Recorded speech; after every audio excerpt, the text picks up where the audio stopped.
Va, Degutis plauna braškes. Va, žiūrėk, mamytė, kaip Degutis moka ir papa, žiūrėkit, kaip Degutis plauna braškes. Va. Ir dabar dėk į tą bliuduką kitą, sudėk be vandens, va. Šitą surink iš šito, va, iš šito. Va šitas surink šitas, ne šitas, va tas surink iš nuviršaus. Ne taip biškutė, va žiūrėk kaip, va rink, va taip, o ir dėk. Va, paskui dar prisipilsim naujo vandens. Va, jo surink. Jo supilsim, matai, kiek Degutis. Nu, va, surink tas, nuplauk į vandenėlį šitą, va. Nes lietutis lijo vakar ir už vakarų, braškės yra biški purvinas, o tą vandenuką išpilk toliau panešęs. Toliau paneš, kad nebūtų šlapę. Nu, batukai sušlapo, nu niek, apsipylė, oi,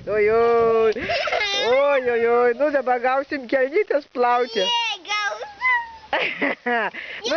Nu nesvarbu, viskas tvarkoj, dabar prisipilk dar vandens, pilk ten, su šlanga, pripilk į braškės. Nu, pilk dabar, nu jau čia dabar jau suišdikavai, ne šitaip, taip negalima, Degutė. Negalima šitaip, reikės visus drabužėliais paskui. Ne, mamė, matai kaip Degutis išdikauja, ne, atsisuk kraną, laikyk šlangą, o pasidėk, tu viską moki. O laikyk šlangą, atsisuk kraną, o teisingai, atsisuk kraną, o vandenėlis būtų švarus. Va, jau bėga vanduo. Nu, va, Degutis plauna. Va, braškės plauna. Va, matai, mami, koks Degutis darbininkas. Aš nupyliau. Nu, netyčia tau ten nupylė į tą vandenį. O, matai, žiūrėk, prisipilk pilną ir vėl turėsi švariai išplauti. Va, matai, kaip uogytės.